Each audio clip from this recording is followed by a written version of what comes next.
How are things on Mauritius anyway? We are in lockdown again. Are you still even in full lockdown, even in Mauritius? Yeah, we were pretty much free for 10 months. And then 2 months ago, we went straight back into lockdown and we haven't been back since.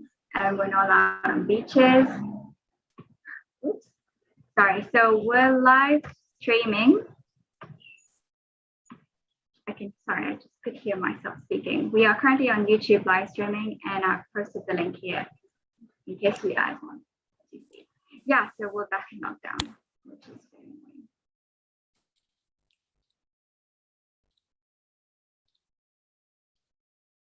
How are things in Thailand? Also going through a third wave in Thailand as well. There are some it does seem that it's possibly coming through the other end of it now. So hopefully in the next,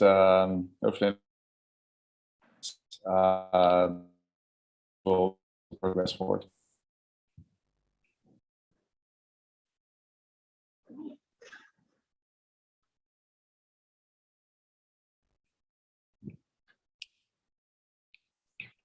Sorry, I had a bit of an issue with my mic. I'm just going to try it again.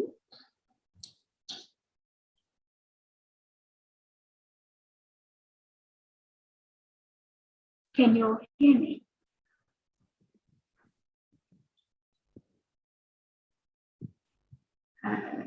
Dear.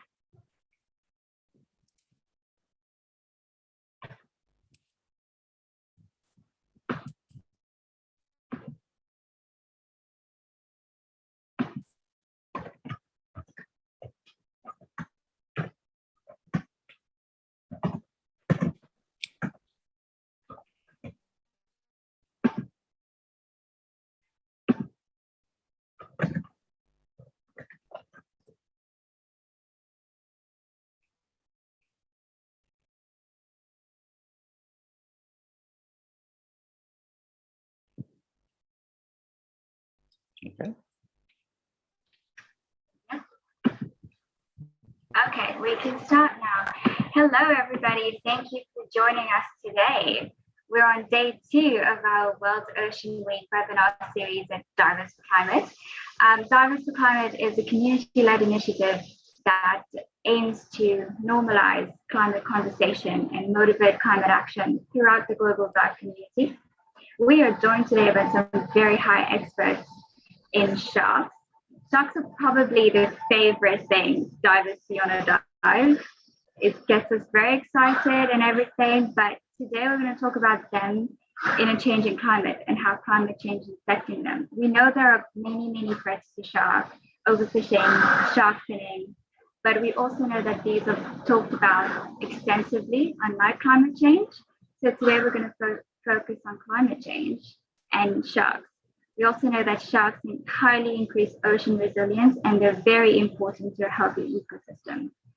Without further ado, let's welcome our speakers today. We have Brendan Singh, who's the director and founder of Shark Guardian, April Boyle, who's the president and executive director of El Porter Shark, and we have Sara, Asadi, who's a marine ecologist and a scientific diving instructor. So I'm just going to quickly hand the mic to you guys. Let you introduce yourselves a bit, what you do, and the organizations you're here to represent. Brendan, we can go to you. My name is Brendan Singh. I am originally from South Africa. I am one of the directors of a UK charity called Shark Guardian, where we lead conservation campaigns, educational programs, research projects, and we also lead shark diving expeditions worldwide. Amazing. April?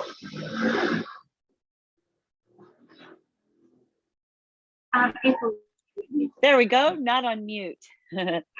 So yeah, thanks. I'm April and I'm based in Los Angeles, California, and I'm also from Los Angeles, California, but I do work globally. I'm a marine and environmental scientist who specializes in sharks. I've been certified to dive since the late 90s, and my organization is called El Porter Shark, and our mission is ocean and shark conservation the research, education, and action. And our two main initiatives are called Shark PR and Chemical Oceanography. And being that my undergrad degree is marine chemistry, I focus a lot on the role of the water chemistry and how sharks fit into the piece of climate and ocean health overall. Wow, that's pretty cool. Sarah, can we go to you?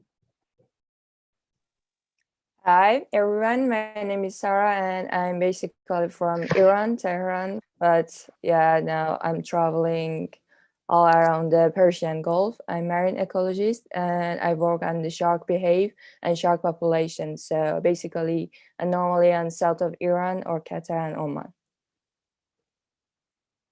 Great, amazing. Thank you so much you guys for joining us today. We're very excited to have you.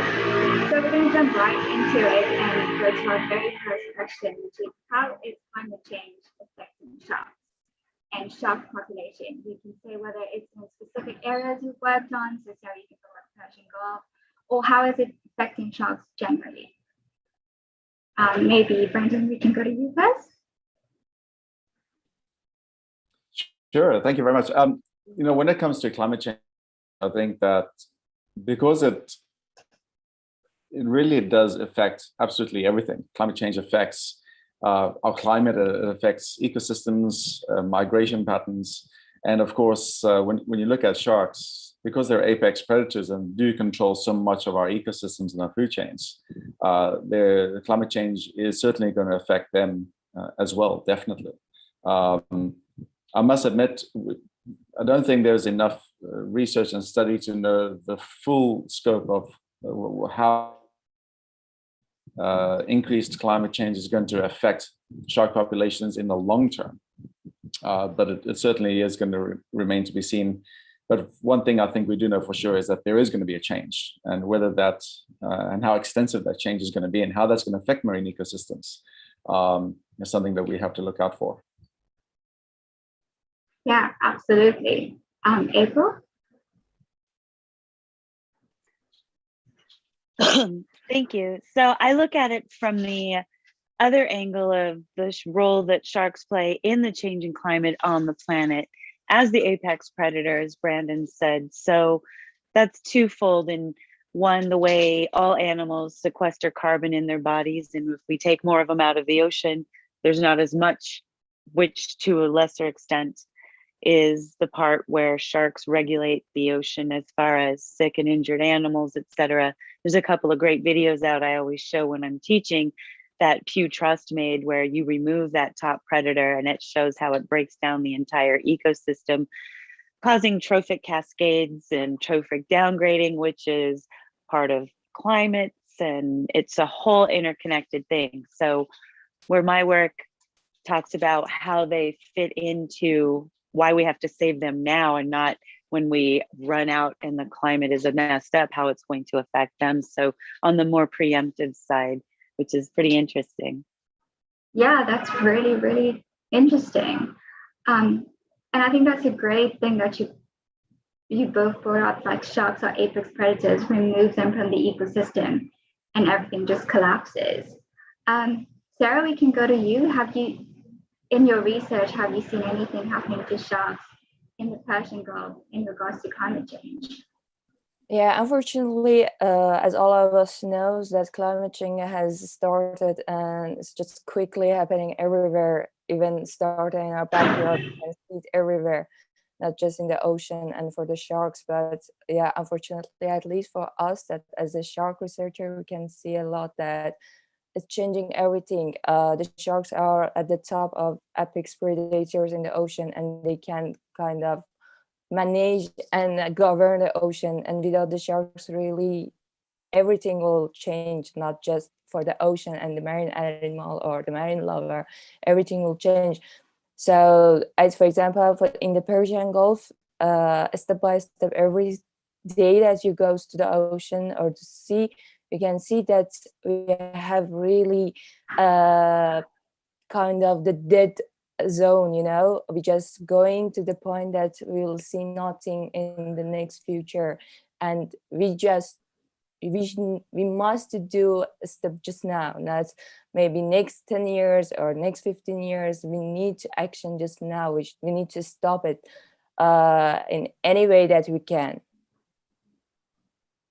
Yeah, no, that's very true. And sort of building on what you guys said, that, you know, sharks are apex predators.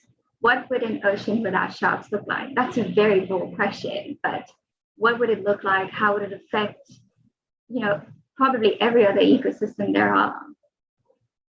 Yeah, Brandon, can you go?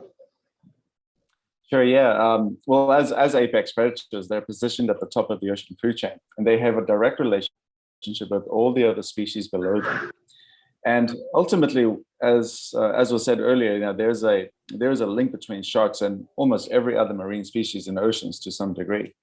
And if you were to remove that apex predator, you're going to find that there is a knock-on negative cascading effect down that food chain. And for the last 400 million years, sharks have been protecting our ocean food chains and our ecosystems. They've already survived 5 mass extinctions. So common sense also says if that nature couldn't get rid of sharks over 5 mass extinctions for the last 400 million years, they obviously play an integral part of our ocean health and stability. Now, we have to think of the bigger picture. It is, of course, World Oceans Day. And we have to remember the big picture here. And the oceans are our most important, vital ecosystem we have. If there's no blue, there's no green, there's no life.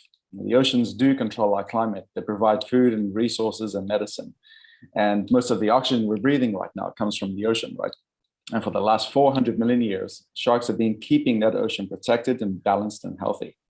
Now, we need to recognize, first of all, that climate change is real. Sharks are probably one of the most important species in the oceans in keeping that ecosystem in balance. And if we affect those two things, we're putting our own lives and our own safety at jeopardy. Yeah, absolutely. Pretty well said. April, do you want to add on that a bit? Yeah, Brandon, that was perfect. It's like I say exactly that all the time, that big connection between sharks having lived 400 million years and are essentially unchanged in many ways. There's close to 500 different types of species of sharks, depending on who you talk to. Everything from, you know, tiny things that are, you know, just 12, 15 centimeters long to 60 you know, whatever the whale shark is. Sorry, I'm trying to say meters and I'm thinking feet in front of me. So you'll have to excuse me being, you know, in America, everybody talks to me in feet. And, you know, after you leave school, you don't get to talk in metrics anymore. So at any rate, but sharks are all these different shapes and sizes. So like Brandon said, they occupy so many places in our ecosystem. And when you remove them, they're top apex predators in almost every spot they occupy, not all, but many. And you remove that and you have this trophic cascade, which is a negative cascade, as you mentioned. And it's far more important than you realize, as you were quoting Sylvia Earle, no green, no blue, no blue, no green. And, you know, we're basically, if there's not an ocean, where there's not life on the planet. And we couldn't, you know, the nature hasn't killed sharks in 400 million years, and here we are doing it. And if we don't think that's problematic, well, then I don't know what else to say about that. But you're absolutely right. We have to take it far more seriously. And I don't think I could say it any better than that. A little bit building on what you both said, and I'm going to get back to Sarah just now.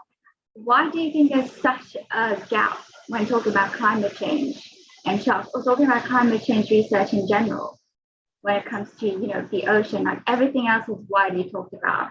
We talk about overfishing, we talk about the plastic pollution, we talk about everything, but somehow climate change is taking a backseat to those stories. And as you both said, it is the biggest threat to our oceans. So why would you guys think that this is happening? If I want to tell about the climate changing and especially the sharks, I need to go that for the baby sharks, that especially really with the climate changing, we have trouble for the baby sharks, that they find really the perfect temperature for the living and start to survive. And really is critical point for the baby sharks, that now in the climate changing, that the ocean temperatures start rising, so they got really big problem for just surviving for the first years of the life. And you know, the baby shark or juvenile shark when can't really live, so it means survive. So the problem start from this point, and it means that even the starting of climate changing, even if we don't want to go through that, okay, the oxidation, the ocean, or the blue carbones or anything, just with the temperature rising, really the juvenile shark get problem for find the perfect temperature for just surviving, even without going that they want to grow up to face the overfishings or anything else. Just for the surviving, they get problem. And I think is that for us, at least in our research, is the most problem for the baby sharks and the sharks in the facing the climate changing. April, we can go to you, and you're in America, which is the largest, probably one of the most advanced research countries. So why do you think there is such a gap when it comes to climate change and other issues the oceans face in terms of research? Well, I know for here in the States, there are kind of two ways that people think about research. And one is very much driven by climate science and environment, and another is very much driven by different corporate interests. And I'm just trying to be very kind about it, but honestly, there's just two ways research is done. There's two different, very different ways things are funded here. Everything's like very black and white. You either think climate change is real or you don't, and there's like no in between and no kind of room for talking about it. And it gets really frustrating because even you can even lead people to, and they'll figure out themselves, and why is there less beach than when we were kids, and they don't, and they'll stumble on the answers and still deny it. And it's a really hard gap to overcome because there are just two very distinct ways of thinking here. And until people kind of learn to bridge that communication and figure out how everybody can win in a certain way, it's just always going to be that battle. Yeah, this is very true. Brandon, how about you? How did you notice, whether in South Africa, the UK, or even in Thailand, that there is kind of like people are scared a little bit to bring up climate change, or to even talk about it in organizations because it's such a politicized issue? I would say almost the opposite. Because I work in Asia, which is a very tropical climate region of the world, we are working with and communicating with a lot of people who are seeing the effects of climate change on a daily basis. You know, we're looking at communicating with people in the Maldives and tropical islands around the world where they physically see the changes over time.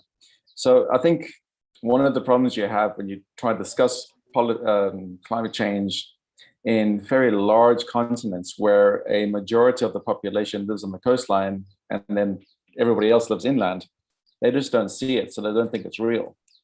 It's one of those things that if you're not living in the most vulnerable places affected by climate change, people don't see it, so they think, well, out of sight, out of mind, so it can't be real, until it hits them smack bang in the face. And then they actually see things happening for real. Then I think that's when they kind of say, oh, maybe there's some truth to this whole climate change thing. And unfortunately, in human history, we have an awful reputation of always acting too late when it comes to global environmental challenges that happen. We usually don't believe it or deny it until it's really too late. And then we're kind of left at the other end trying to fix the problems rather than trying to prevent them in the first place. Yeah, that's absolutely true. We do have a bad history of dealing with everything environmental-wise.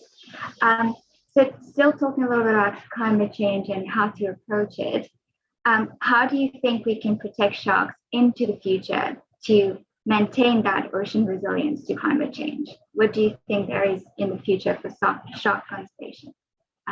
Maybe we can start with you.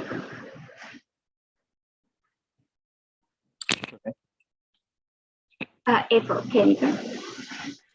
Yeah, one of the things I think is important is, and one of the things we do and why we call it Shark PR, is communicate and educate people on what they're doing in the ocean, that they're not just these scary creatures that every summer we have a week that we talk about them and film a bunch of great shows and have a bunch of great movies where there are sharks flying through the air and tornadoes, etc. But really get people to understand sharks are in the ocean. If you've been in the ocean, you've been next to sharks and they're necessary. It's not, we need to protect people from sharks. We have to change the narrative to, we have to protect sharks from people, because if we don't keep them, if we don't conserve our sharks now, by the time the climate changes and we're losing more and more of them, it will be, as Brandon said, in our history, too late. So we have to educate people now and do more communicating, understanding that what their place in the environment is. There's more than just, you know, Jaws and a megalodon. There's sharks that occupy all sorts of different niches in the ecosystems of estuaries and out in the open ocean, in the bottoms and all the different areas. So really getting more education other than it's just this scary thing with teeth, I think is key. Brandon, we can go to you. What do you think is the future for shark conservation moving forward? Well, education is definitely way up there. We through Shark Guardian, one of our biggest campaigns is, of course, education, and we present and give educational presentations to between 30 and 100,000 kids a year, either in person or online. We have a team of 15 presenters that we do this with, and we try to cover as many people as we can to multiple languages, diversity, and cultures. And certainly one of the big things to get across is exactly as you were saying earlier, is, you know, coming across that sharks are not these monsters that everybody thinks they are. They have been in our oceans for 400 million years. Just a few minutes ago, just before coming onto this webinar, I was reading something where quotes where people say shark infested waters. You know, oceans are not infested with sharks; they live there. You know, so yeah. It's that mindset has to change. You know, and from our generation, you know, even with the movie activity, minds carried forward today. When we go to schools and we talk to kids who are 5 years old or 10 years old, even now they're saying, yeah, we saw Jaws and we're scared of it, because their parents are passing it down from one generation to the next generation because it made their parents scared and now they're scared. So we have to change that brainwashing and to try and bring the facts to the table, showing why sharks are important, that they are vital for our ocean's health, and that it directly affects climate change. So by protecting sharks, we're protecting ourselves. And our slogans is, if, you know, save sharks, we save ourselves. It really is that simple. They're one of the most important species on this planet when it comes to climate control. And we have to do everything to protect those sharks. Absolutely, that's very true. Sara, can we go to you? Yeah, as perfectly Brandon and April mentioned, I think with the educated people, really we go forward to this domain, but also we need some rules for this, and I need the people that govern really the countries and the areas. Also, I think we need to communicate with them, because just with educated people, maybe we can't go as ahead that we need to, because now we are on the urgent occasion and we can't really just rely on the people that, okay, we start education. But yeah, I think the first step, at least, that we started also in the Middle East, in this area that I work. Yeah, we started with educated the new generation in the schools, and also we talk about with the biggest community, that maybe, for example, the local people, the fishermen, all this stuff, that's really they face every day with the sharks, and they see the importance of the sharks in the ocean. So I think we must start the education in the different level, that just the kids, maybe the new generation, and also the people that they govern the countries, and also the people that really their food, their life, and everything they based on the ocean.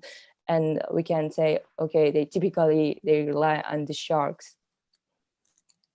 Yeah, no, that's amazing, Sarah. That's kind of building up on that. I'm going to open the floor again to Brendan and April. Do you think, sort of not to lead a bit too much the question, but do you think we need more laws, more government action, more inclusion from countries around the world to protect sharks? And by doing so, protect our climate? So governmental involvement is always kind of a double-edged sword, if you will. And it really depends on the area, because I know here where I live in California, my home state is known for a lot of regulations, taxes, etc. Whereas other states like don't have a state income tax, things like that.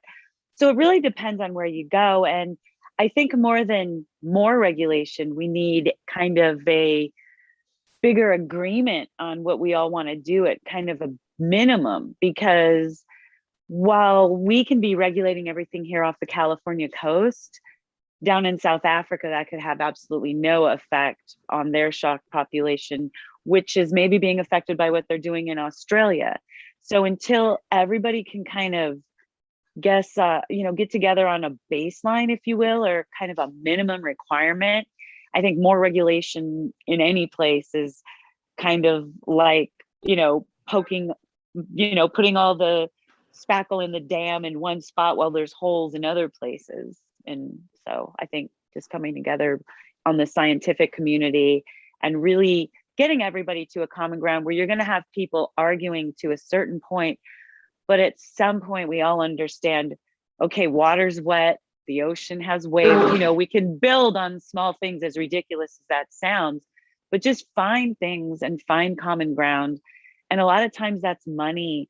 And how can we empower people to make decisions based on sound finances for everyone and not just one country or one corporation? So that's kind of where I think that goes. And that's loaded, and we could go on the rest of the time about the logistics of that and how it could or could not work.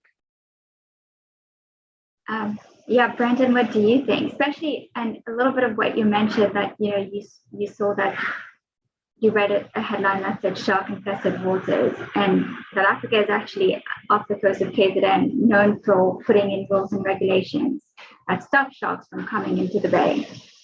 What do you think about that? Yeah, I mean, when you look at the shark fishing or killing industry, it is quite hard, and there's many parts to that. Just coming back to the original question in terms of government policies, in some cases they do play a role. One example was during 2020, we ran a campaign called Finspire Change UK with the aim of getting the UK government to ban the importation and exportation of shark fin, because there used to be a loophole legislation that allowed anybody to walk into the country with 20 kilograms of shark fin. And we had a campaign where we got over 115,000 signatures, and we surpassed the minimum amount required. We provided a lot of evidence to the government, and just yesterday it was passed through Parliament in UK. So now they've created a new action plan for animal welfare, and basically through Shark Guardian, our campaign, we actually managed to achieve that. And we're now working with the EU Parliament to try and ban the importation and exportation of shark fin throughout the EU or Europe. And basically, like I was saying, when you look at the shark finning industry, there's lots of parts to it. There's not just one answer. Government regulation is not the only answer.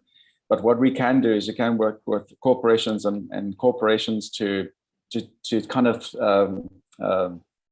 throttle the shark finning industry. So we're also campaigning for all airlines and shipping companies to completely ban export and import of shark fins. We can put policies in place, not be brought in or taken out. But then also we mustn't forget how important community-based projects are. So not just government funded or government regulated, but working with local communities, and education is very key here. We saw that in places like in the Maldives, where they used to fish sharks, in 2010, they became a shark sanctuary, one of the second only in Asia after Palau. And their ecotourism was, of course, massively influxed by tourism to show that the value of sharks alive is far more than sharks dead. So I think in Palau, a social economic study showed that one living shark brought in over 250,000 US dollars per year for one shark alive. Whereas you can kill that shark today for $100 and it's dead and it's gone. Education and working with local communities and offering an alternative income is vital for conservation to work, and especially to protecting sharks. So when it comes to protecting people of beaches and working with the negative effects of people and beaches, protecting them, our shark protection strategies haven't changed much since the 70s, but thankfully now there's new technology coming out that truly protects people from beaches and keeps our sharks alive in a humane way. And that where technology and innovation is really stepping in place. So ultimately, the answer is another fantastic quote with Sylvia Earle. I love her. We communicate regularly, and she said that what's more scary than an ocean full of sharks?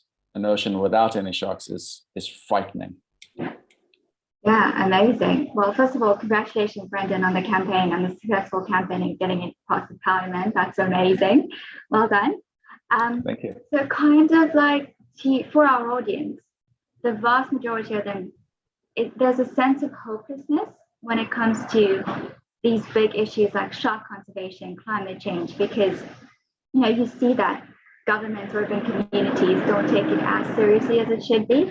So if you want to address them directly, what can they do, either on an individual level basis or join a community like Shark Guardian, Up for the Shark? How can they help to protect sharks and eventually, protect the climate? Maybe, Brandon, we can start with you again. Sure, thank you very much. I think it's not forgetting that the little things that we do can really make a huge difference, especially to inspire our next generations. I think is absolutely vital. So doing the simple things like going down and doing a beach cleanup is incredibly important because it gets community together. It's environmentally educational, taking part in campaigns, signing petitions, because petitions do work. We proved it with our UK shark fin ban. Petitions do work. So that allows people to channel their voice and their wishes to protect the environment by signing an online petition. And that is the way the world's going right now. And that does work. It does take action. Through Shark Guardian, we do have an ambassador program where we train next generation children to be able to give their own Shark Guardian presentations and educate their family and friends about sharks and their importance to ecosystems. And when we are leading campaigns to deal with government, to set up policies and to come up with new protection zones or marine parks or shark sanctuaries, there's always avenues, there's always time when we need public support. And as long as people are subscribed to our site or participate in our social economical panels, then people can always have an opportunity to get involved and make their voices heard. And it doesn't matter what organization they do, just support. It doesn't have to be about money. It's not always about donating. It's about donating your time, your effort, and your passion, and follow those things that you feel that are important to you and important for our planet. And ultimately, there is no planet B. So when we're looking at people sending up rockets to space, what are they looking for? They're looking for an ocean, a planet with ocean, because ocean is life. And right now we're living on one. So why don't we protect this one now? Absolutely. April, can we go to you? How do you think people can get more involved? Exactly, again, what Brandon said. And I think the best way to look at it is, it seems very daunting, the whole subject of climate change in the ocean and saving sharks. And it's like eating an entire elephant. And you know how you eat an elephant is just one bite at a time. So as opposed to trying to take on a whole issue, making small changes and working with others, even if you're not completely aligned. And that's one of the things we try to stress is tiny acts together can really make a lot of change. So even if there's an org that you agree with 90%, and maybe there's one campaign you weren't excited about, rather than finding a reason to not work with them, find common ground. And there's enough out there to make an issue about. Find common ground with those orgs. All of us here today have something in common, and there's no reason everybody listening and watching and here couldn't work together on something. So putting all that aside, we're all trying to do the same thing, and just getting people to understand that you don't have to be a vegan. You can do a meatless Monday. You don't have to continually give up everything, just do a small change every week. And then before you know it, you've made a large impact. Brilliant, Lisa. Sarah, we can go to you. Well, I think we don't need to be a shark scientist to start to really do actions. With the small actions also, we can just join to this chain and really defend from our epics. For example, with just joining the small NGOs, the local community, for example, designing the petition as Brandon told. For example, the petition, design a petition for the Amazon for stop the selling the baby sharks really on the bottle. Really, it works without even somebody really think that really it will work. But just in a short time, just with using the social media and encourage the people that, hey guys,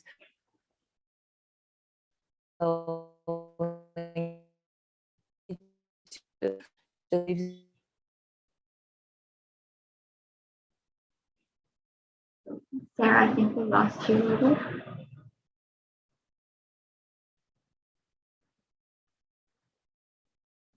I think we lost Sarah a bit. Yeah, we're just going to wait for her to come back a little bit. And, kind of wrapping up, we already have a few questions that's being sent in.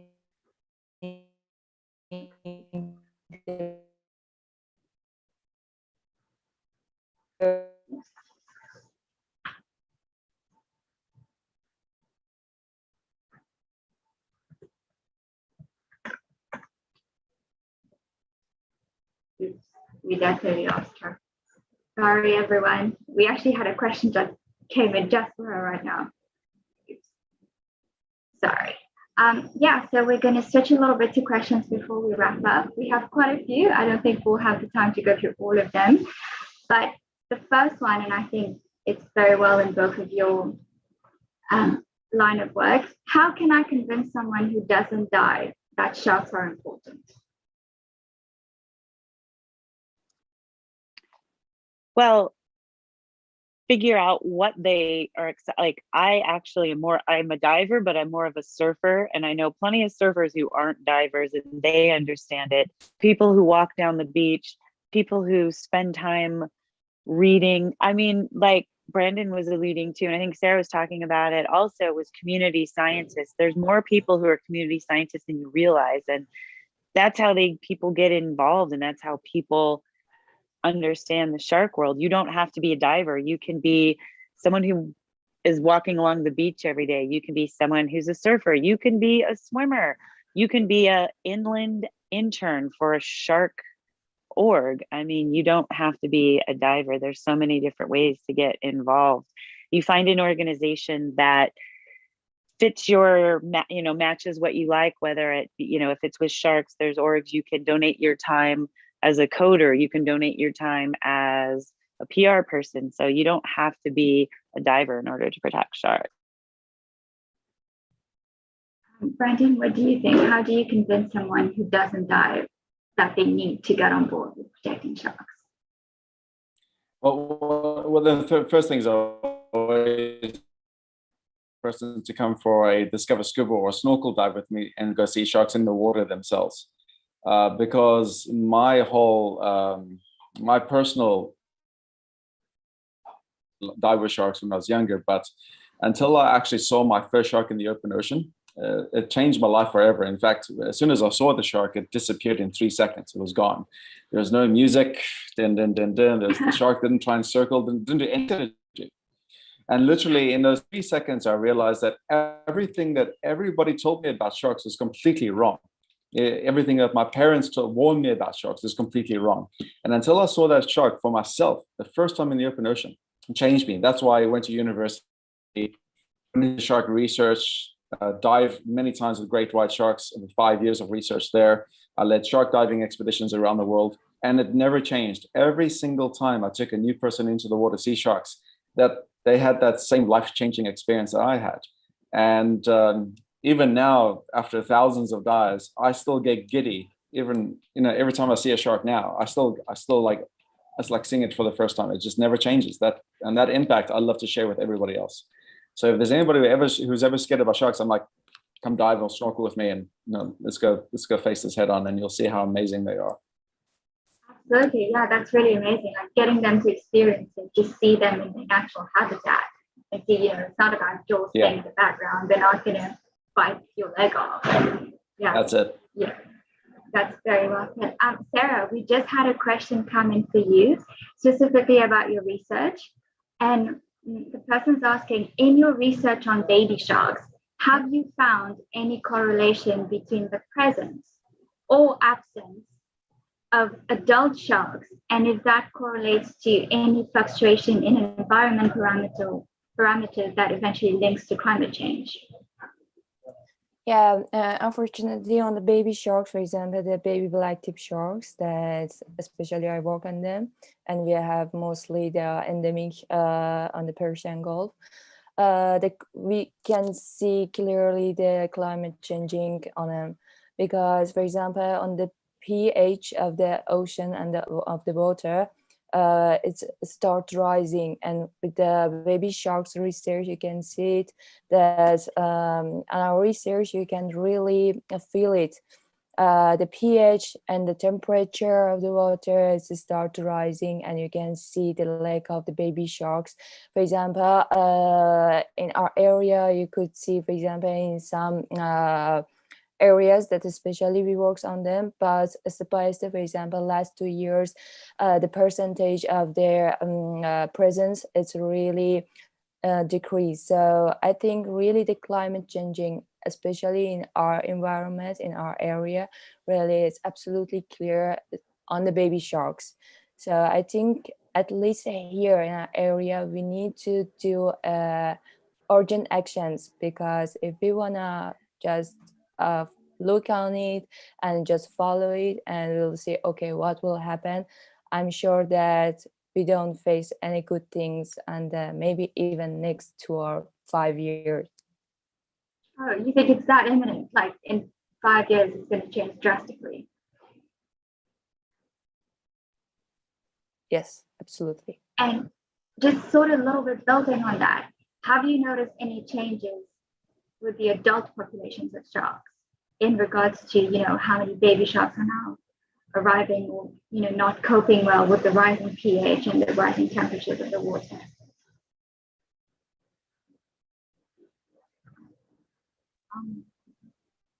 As for me, yeah. Yeah. Yeah, unfortunately, for the baby sharks that we study on them, these parameters, they are so important. And here, with the changing of this parameter, the pH and also the temperature, we saw that our population of the baby sharks is changed. And maybe they moved to the other areas, but at least we didn't really see them. But really, we have the decrease the population of the baby sharks, the black tip sharks in our area. And I think these two parameters, they are so important, because something that really is changing is these two parameters for us in this area, the pH and also the temperature of the water. They are the both. It's the pH. It got more acidic on this area, and also for the temperature is rising and got warmer. And it's not really on the big really time, it's just maybe on 2 or 3 years that it's happening. So it means if we don't do actions, it gets more worse on also the next 2 years and 3 years and 5 years. So it's the point that it's really critical, especially in this area for us, because, you know, the Persian Gulf is a closed area. It's not really, normally it's really so high. When I talk about the normal temperature or salinity, I talk about 42 ppt salinity, or when I talk about the temperature, it means in a normal day we have at least 32 or 35 degrees.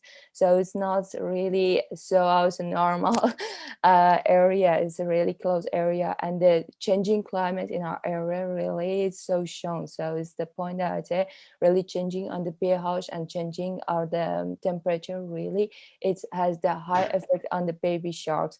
And in the last 2 years, really, we saw this effect that really we miss some of them. I can say maybe at least 30% of them. So it means even next 2 or 3 years, really, we don't do any action. So I think we get more voice. Yeah, no, that's pretty drastic. 30% decrease. So now back to Brendan and April. We're just going to start wrapping up. So we have 2 questions left. The last one will keep a very fun one. But for now, how can people join Shark Guardian or El Porto Sharks to, how can people get involved with you? So kind of reading on someone just said, how do they take action from their living room if they don't live near the ocean? So how can you get involved with your organization specifically, and what can they do to help you guys? Sure, thank you. Well, I think, one of the things that we touched on earlier is you don't have to be a professional diver or a scientist to inspire and get involved in shark conservation. If you have that inspiration and you have that enthusiasm, 90% of the work is done already. That's what you need to, you can't go with anything you don't have the passion for it. So if you already have the passion for it, we do invite you to join us as a Shark Guardian ambassador or student ambassador. So what you can do is you can join us through a membership program where we provide you the tools and resources so you can educate your family and friends with specialized slideshows, videos, and presentations that you can give anywhere, anytime. And that is conservation at work through education and inspiring others through your own passion. And we offer the opportunity and the tools and resources to do that. Brilliant, that's amazing. April? We also have a pretty new ambassador program. We have a youth ambassador in Sri Lanka, and we do look for youth ambassadors, global youth shark ambassadors around the globe. We focus on getting young women in science. So of course, we don't turn away young men if they really want to be in shark science, but really try to get the little girls. So one of our ambassadors just turned 10, and we're looking for more in other countries. And so you can get a hold of us if you just email us, shark@elportoshark.com. Follow us on all social medias at El Porto Shark. And we have projects where we do have surveys that go out for a lot of our research for the PR project. And that's something that anybody could help us with. We do a lot of art and design with the science that we put together, because myself and my VP are scientists and not artists. So we have a lot of art opportunities because we found that putting the A in STEM, making it STEAM, is really useful, because I'm definitely an engineer math kind of mind, and getting all the kids excited about doing more artwork and incorporating engineering and art together is kind of where we're going. So follow us on any socials and all that. And that goes for all of you too, Brandon, Sarah, especially if you guys, anybody's in LA, you got to come surf with me. And of course we could go diving too. But yeah, that's how you get in touch with us. Amazing, brilliant. Just for our audience listening, we'll put all the information for Shark Guardian and El Porto Sharks on our Instagram and in the description box on our YouTube channel. So how you can join them, how you can find them on social media, we'll put them all on there. So wrapping up now, we have one last question, a little fun question. Thank you so much all for joining us. What was your most memorable dive with sharks or surf with sharks if you've ever had one? Maybe we can start with Sara. So I think the perfect one, at least for me, it was diving with the baby sharks and just hanging around. That's when they're hanging around with me. Really, I love them. And I think I feel perfect when I see the baby sharks, because I think, okay, at least this is healthy at this area when I see the baby sharks around me. So when I dive, because for the adult, yeah, it's perfect when I see the adult.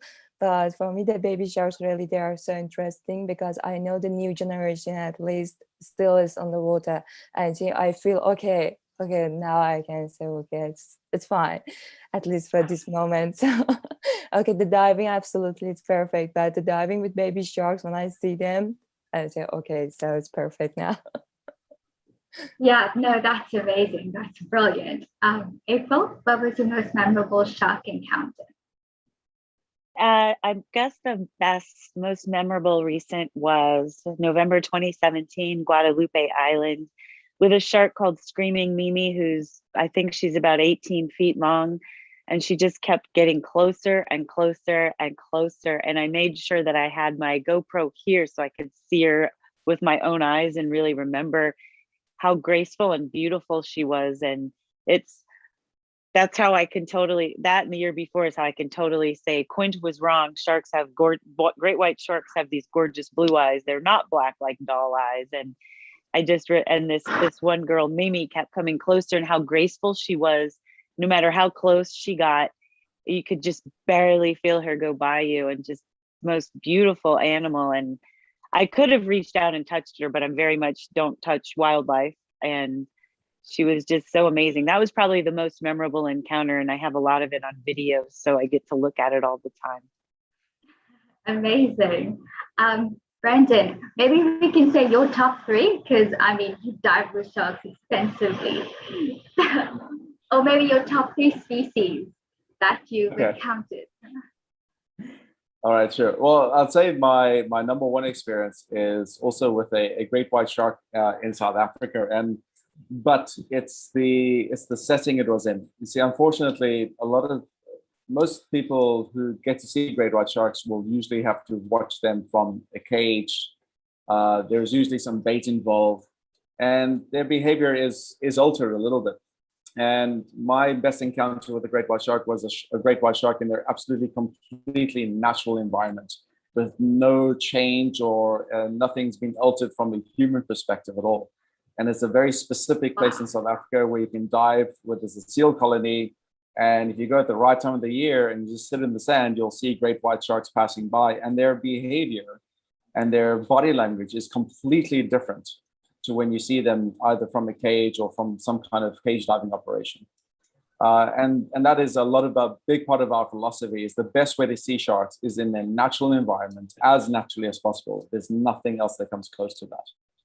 And I had the opportunity to dive with a number of great white sharks in that natural environment, see them for how they really interact with the marine environment around them. And that was, for me, it's something that it's almost like you got a little glimpse into a heaven that nobody else really gets to see. And that, for me, will stay with me forever, definitely.